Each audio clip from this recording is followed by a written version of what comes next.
বান্দা, এই কবরে আসলেই তুমি জানতে পারবা তোমার নাফরমানির শাস্তি কি। সুম্মা কাল্লা সাউফা তা'লামুন, আবারও জানতে পারবা হাসরের ময়দানে জাহান্নামের শাস্তি দিয়া তোমার নাফরমানির পরিণতি কি। দুইবার বলছেন আল্লাহ, একবার বলছে কবরে জানতে পারবা তোমার নাফরমানির শাস্তি কি, আরেকবার জাহান্নামে জানতে পারবা হাসরে তোমার নাফরমানির শাস্তি কি।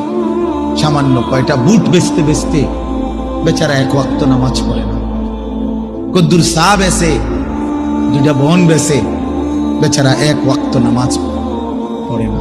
একটা অটো চালায়, নামাজ পড়ে না। একটা সিএনজি চালায়, নামাজ পড়ে না। 12,000 14,000 টাকার একটা বেতন, এই কদ্দুর চাকরি করে, এটুকুর জন্য একটা নামাজ, একটা সেজদা দেয় না আল্লাহকে।